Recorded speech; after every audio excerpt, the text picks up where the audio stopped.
ಪ್ರಿಯರಾದವರ, ಯೇಸುಕ್ರಿಸ್ತನ ನಾಮದಲ್ಲಿ ನಿಮಗೆ ನನ್ನ ಪ್ರೀತಿಯ ವಂದನೆಗಳು. ಈ ಸ್ಥಳ ಸುಂದರವಾಗಿದೆಯಾ? ಆ ಕಡೆ ಸಮುದ್ರ, ಈ ಕಡೆ ಸುಂದರವಾದ ತೋಟ. ಇಲ್ಲಿ ನಿಂತು ನಿಮ್ಮೊಟ್ಟಿಗೆ ಮಾತನಾಡುವುದು ನನಗೆ ಬಹಳ ಸಂತೋಷ. ಇದು ಮಲೇಷಿಯಾ ದೇಶದ ಸಾರವಾಕ್ ಎಂಬಂತ ಒಂದು ಪಟ್ಟಣ.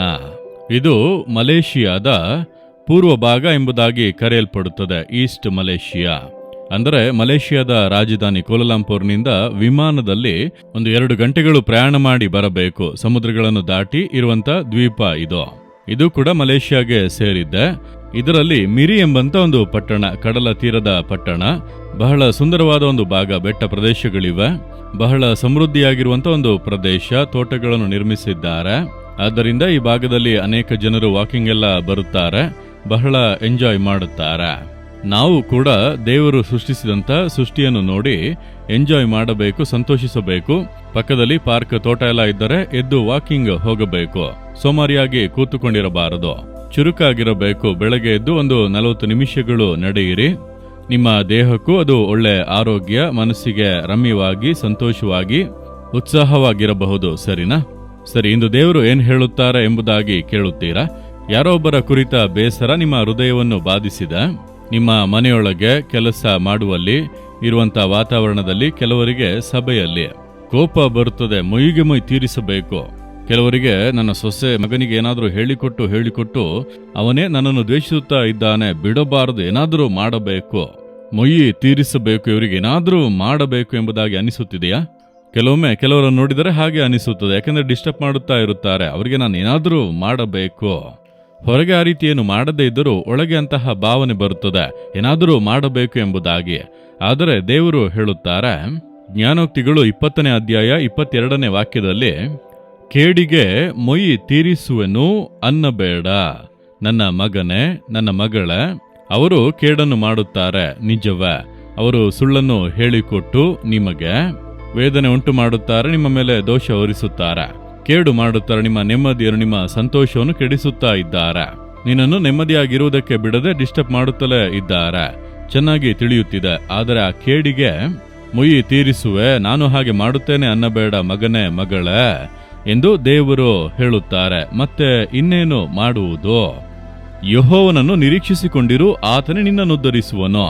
ನೀನ್ ತಾಳ್ಮೆಯಿಂದ ಕಾದಿರೋ. ಬೈಯುವವನು ಬೈಯಲಿ, ಹೀನೈಸುವವನು ಹೀನೈಸಲಿ, ತೋರಿಸಿಕೊಡುವವನು ತೋರಿಸಿಕೊಡಲಿ, ಸುಳ್ಳನ್ನೆಲ್ಲ ಹೇಳಿ ವಿರೋಧವಾಗಿ ಪ್ರೇರಿಸಿ ಬಿಡುವವನು ಪ್ರೇರಿಸಿ ಬಿಡಲಿ, ಕೇಡುಗಳನ್ನು ಮಾಡಲಿ. ಆದರೆ ನೀನು ಮೊಯ್ಯಿ ತೀರಿಸುವೆನೆಂಬುದಾಗಿ ಅನ್ನಬೇಡ. ನನ್ನ ಸೇವೆಯ ಹಾದಿಯಲ್ಲಿ ನಾನು ಸೇವೆಗೆ ಸಮರ್ಪಿಸಿ 50 ವರ್ಷಗಳು ಆಯಿತು. ಎಷ್ಟೋ ಕೇಡುಗಳನ್ನು ಸಂಧಿಸಿದ್ದೇನೆ. ಸುಳ್ಳು ಆಪಾದನೆಗಳು, ಸುಳ್ಳು ಆರೋಪಗಳು, ಕೇವಲವಾದಂಥ ಮಾತುಗಳು, ಮತ್ತೊಬ್ಬರು ಹೇಳಿಕೊಟ್ಟು, ನನ್ನ ಕುಟುಂಬದಲ್ಲಿ ಹೇಳಿಕೊಟ್ಟು ಅದರಿಂದ ಬಂದಂಥ ಮಾತುಗಳು ಬಹಳ ಸಂಧಿಸಿದ್ದೇನೆ. ಹಾಗೆ ಮನುಷ್ಯರಿಂದ ಬಂದದ್ದು, ನಮ್ಮನ್ನು ತಿಳಿಯದಿರುವಂಥ ಜನರಿಂದಲೂ ಕೂಡ ನಮಗೆ ಅವರು ತಿಳಿದಿರುವುದೇ ಇಲ್ಲ, ಆದರೂ ಕೇಡುಗಳನ್ನು ಮಾಡುತ್ತಾರೆ. ಇದೆಲ್ಲವನ್ನು ನೋಡಿದ್ದೇನೆ. ಇದುವೇ ಲೋಕದ ಜೀವಿತ. ದುಷ್ಟ ಹೃದಯವುಳ್ಳಂಥ ಮನುಷ್ಯರು, ನೀವು ಸಂತೋಷವಾಗಿದ್ದರೆ ಸಹಿಸುವುದಕ್ಕಾಗದು. ನೀವು ಸಂತೋಷವಾಗಿದ್ದರೆ ಮನೆಯಲ್ಲೇ ಕೆಲವರಿಗೆ ಸಹಿಸುವುದಕ್ಕಾಗದು. ಅವರು ಹೊಟ್ಟೆ ಕಿಚ್ಚಿನಿಂದ ನಿಮ್ಮ ಸಂತೋಷವನ್ನು ಕೆಡಿಸಲು ಬೇಡದ ಕಾರ್ಯಗಳನ್ನು ಮಾಡುತ್ತಾ ಇರುವರು. ನೀವು ಕೆಲಸದಲ್ಲಿ ಉನ್ನತಿಗೆ ಬರುತ್ತಿದ್ದರೆ ಕೆಲವರಿಗೆ ಹಿಡಿಸುವುದಿಲ್ಲ. ಚೆನ್ನಾಗಿ ಮಾತನಾಡೋರು ಗುಡ್ ಮಾರ್ನಿಂಗ್ ಸಾರ್ ಅನ್ನುವರು, ಆದರೆ ಅಲ್ಲಿ ಗುಂಡಿ ತೋಡುತ್ತಾ ಇರುವನು. ನಿಮಗೆ ವಿರೋಧವಾಗಿ ಸುಳ್ಳುಗಳನ್ನು ಹೇಳಿ ಕೇಡನ್ನು ಮಾಡುತ್ತಾ ಇರುವನು. ಸಭೆಯಲ್ಲಿ ನೋಡಿರಿ, ಹೊರಗೆ ಮಾತ್ರ ಸ್ತೋತ್ರ, ಆದರೆ ಒಳಗೆ ನೋಡಿದರೆ ಇವನು ಯಾವಾಗ ಇಲ್ಲದೆ ಆಗುವನು, ಯಾವಾಗ ನಾಶ ಆಗುವನೋ. ಅಂತಹ ಹೃದಯವುಳ್ಳಂತ ಮನುಷ್ಯರು ಎಲ್ಲ ಕಡೆ ಇದ್ದಾರೆ. ಇದುವೇ ಲೋಕ. ನಾವು ಅದನ್ನೇ ತಾನೇ ನೋಡುತ್ತಾ ಇದ್ದೇವೆ. ಯೇಸುವಿನ ಜೀವಿತಲ್ಲೂ ನೋಡುತ್ತೇವೆ, ಇಂದು ಲೋಕದಲ್ಲೂ ನೋಡುತ್ತೇವೆ. ಇದುವೇ ಲೋಕ. ಅಂತಹ ಲೋಕದಲ್ಲಿ ಬಾಳುತ್ತಾ ಇದ್ದೇವೆ. ನಮಗೆ ಕೇಡನ್ನು ಮಾಡುವಂತ ಜನರು ಹೆಚ್ಚಿದ್ದಾರೆ. ಆದರೆ ಕೇಡಿಗೆ ಮೊಯ್ಯಿ ತೀರಿಸುವೆನು ಅಂದುಕೊಳ್ಳಬೇಡ. ಎಷ್ಟು ಜನರಿಗೆ ಮೊಯ್ಯಿ ತೀರಿಸುವಿರಿ? ಎಷ್ಟು ಜನರಿಗೆ ನೋಡಿರಿ, ಮನೆಯೊಳಗೆ ಇದ್ದಾರೆ, ಹೊರಗೆ ಇದ್ದಾರೆ, ಬೀದಿಯಲ್ಲಿದ್ದಾರೆ, ಕೆಲಸ ಮಾಡುವ ಸ್ಥಳದಲ್ಲಿದ್ದಾರೆ, ಚರ್ಚ್ನಲ್ಲೇ ಇದ್ದಾರಲ್ಲವಾ? ಮತ್ತೆ ಹೇಗೆ? ಅದಕ್ಕೆ ದೇವರು ಹೇಳುತ್ತಾರೆ, ಬೇಡ, ನೀನು ನನ್ನನ್ನು ನಿರೀಕ್ಷಿಸು, ಮೌನವಾಗಿ ಕಾದಿರೋ. ಕೇಡು ಮಾಡುವವರನ್ನು ದೇವರೇ ಕ್ಷಮಿಸುತ್ತೇನೆ, ಅವರನ್ನು ಆಶೀರ್ವದಿಸಿ. ನಾನು ನಿಮಗಾಗಿ ಕಾದಿದ್ದೇನೆ, ನೀವು ನನ್ನನ್ನು ರಕ್ಷಿಸುವಿರಿ ಅಷ್ಟೇ. ನಾನು ಅವರಿಗೆ ಕೇಡು ಮಾಡುವೆನೋ, ಅವರಿಗೆ ಮೊಯ್ಗೆ ಮೊಯ್ ತೀರಿಸುವೆನೋ ಅನ್ನುವುದಿಲ್ಲ, ನಿನ್ನನ್ನು ರಕ್ಷಿಸುವೆನೋ, ನಿನ್ನನ್ನು ಕಾಪಾಡುವೆನೋ. ಅವರು ಮಾಡುವಂತ ಯಾವುದೊಂದು ಕೂಡ ನಿಮಗೆ ಕೇಡು ಮಾಡುವುದಿಲ್ಲ. ಅದುವೇ ವಾಗ್ದಾನ. ಅದನ್ನೇ ದೇವರು ಮಾಡಲು ಬಯಸುತ್ತಾರೆ. ಹಾಗಾಗಿ ಎಷ್ಟೋ ಜನ ಎಷ್ಟೋ ಕೇಡುಗಳನ್ನು ಮಾಡಲು ಬಂದರು, ಆದರೆ ದೇವರು ನನ್ನನ್ನು ಕಾಪಾಡಿದರು. ನಾಲು ಮಾಡಿನೇ ಬಿಟ್ಟು ಓಡಿಸಬೇಕು, ಇಲ್ಲದೆ ಮಾಡಬೇಕೆಂಬುದಾಗೆಲ್ಲ ಅಂದುಕೊಂಡರು. ಸೇವೆಯೇ ಇಲ್ಲದೆ ಹೋಗುತ್ತದೆ ಎಂದೆಲ್ಲ ಹೇಳಿದರು, ಏನು ಮಾಡಲು ಆಗಲಿಲ್ಲ. ದೇವರು ನನ್ನನ್ನು ಕಾಪಾಡಿದರು, ನನ್ನನ್ನು ಕಾದು ನಡೆಸುತ್ತಾ ಇದ್ದಾರೆ ಅಷ್ಟೇ. ಅವರ ಮೇಲೆ ನಾವು ಯಾಕೆ ಕೋಪಗೊಳ್ಳಬೇಕು, ಮೈ ತೀರಿಸಬೇಕು? ಆ ಯೋಚನೆಯೇ ಬೇಡ. ಯೇಸು ಕ್ರಿಸ್ತನ ಹಾಗೆ ಒಳ್ಳೆ ಹೃದಯದಿಂದ ದೇವರೇ ಅವರನ್ನು ಆಶೀರ್ವದಿಸಿ, ಅವರು ಚೆನ್ನಾಗಿರಲಿ. ನನಗೆ ಕೇಡು ಮಾಡುವುದು ಅವರಿಗೆ ಸಂತೋಷ ಅಂದ್ರೆ ಅವರು ಮಾಡಲಿ, ಹಾಗಾದ್ರೂ ಸ್ವಲ್ಪ ಸಂತೋಷವಾಗಿರಲಿ. ಅವರಿಗೆ ಯೇಸುವಿನಲ್ಲಿರುವಂತ ಸಂತೋಷ ಇಲ್ಲ. ನಮಗೆ ಕೇಡು ಮಾಡುವುದನ್ನು ನೋಡಿ ಅಲ್ಪ ಸಂತೋಷ, ಸ್ವಲ್ಪ ಹೊತ್ತಿನ ಸಂತೋಷ, ಹಾಗಾದ್ರೂ ಸಂತೋಷವಾಗಿರಲಿ ಎಂದು ಅಂದುಕೊಳ್ಳಿ.